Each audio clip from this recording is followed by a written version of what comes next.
Hi dears, welcome back to our channel. എല്ലാവർക്കും സുഖമുള്ള. അപ്പോൾ അതാ ഞാൻ എൻ്റെ പുതിയൊരു ജേണി ഇവിടെ സ്റ്റാർട്ട് ചെയ്യുകയാണ്. എല്ലാവരുടെയും സപ്പോർട്ട് പ്രതീക്ഷിക്കുകയാണ് കേട്ടോ. നിങ്ങൾക്ക് ഇഷ്ടമാകുകയാണെങ്കിൽ മാത്രം എൻ്റെ ചാനൽ സപ്പോർട്ട് ചെയ്താൽ മതി, അല്ലെങ്കിൽ നിങ്ങൾ ഡിസ്ലൈക്ക് ചെയ്ത് പോയിക്കോളൂ കേട്ടോ. അപ്പോൾ എൻ്റെ ജീവിതത്തിൽ ഞാൻ പരീക്ഷിച്ച് വിജയിച്ച ഒരു റെസിപ്പി ആയിട്ടാണ് നിങ്ങളെ മുന്നിൽ വന്നിരിക്കുന്നത്. വേറെ ഒന്നല്ല കേട്ടോ, വാനില സ്പഞ്ചിൻ്റെ റെസിപ്പിയാണ്. അത് റെസിപ്പി വീഡിയോ ആയിട്ട് ഞാൻ അപ്ലോഡ് ചെയ്യുന്നില്ല. നിങ്ങൾക്ക് ആവശ്യമുണ്ടെങ്കിൽ കമൻറ്റ് ചെയ്തേക്കും, ഞാൻ അപ്ലോഡ് ചെയ്യാം. ആദ്യമല്ല ഞാൻ വാനില സ്പഞ്ച് ചെയ്യുമ്പോൾ ഈ ഒരു രീതിയിലായിരുന്നു കേട്ടോ എനിക്ക് സ്പഞ്ച് കിട്ടിയിരുന്നത്. സോഫ്റ്റ് അല്ലെന്നല്ല, സോഫ്റ്റാണ്, എങ്കിലും നമുക്ക് പ്രീമിക്സൊക്കെ വെച്ച് ചെയ്യുന്ന പോലെയുള്ളൊരു സ്പഞ്ച് ഇതുവരെ എനിക്ക് കിട്ടിയിട്ടുണ്ടായിരുന്നില്ല.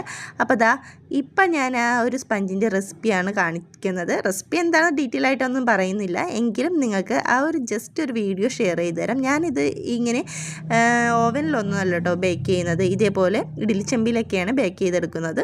നല്ല സോഫ്റ്റായിട്ടോ നമ്മുടെ കേക്ക്, നല്ല ഹൈറ്റിലും നല്ല സോഫ്റ്റും നല്ല വൈറ്റ് കളറിലുമാണ് കേട്ടോ നമ്മുടെ ഈ കേക്ക് കിട്ടിയാണ്. നമ്മൾ പ്രീമിക്സൊക്കെ വെച്ച് ചെയ്യൂലേ, ആ ഒരു സെയിം ഇതിൽ തന്നെയാണ് നമുക്ക് ഈ കേക്ക് കിട്ടിയിരിക്കുന്നത്. നല്ല സോഫ്റ്റാണ്, നല്ല ടേസ്റ്റുമാണ്. മുട്ട മാത്രമേ ഇതിൽ യൂസ് ചെയ്തിട്ടുള്ളൂ. ബേക്കിംഗ് പൗഡറോ ബേക്കിംഗ് സോഡയോ ഒന്നും തന്നെ ഇതിൽ ഞാൻ യൂസ് ചെയ്തിട്ടില്ല. അപ്പോൾ നിങ്ങൾക്ക് എൻ്റെ ഈ വീഡിയോ ഇഷ്ടമായെങ്കിൽ ഒരു ലൈക്ക് എന്നിട്ട് പോയിക്കോളൂ.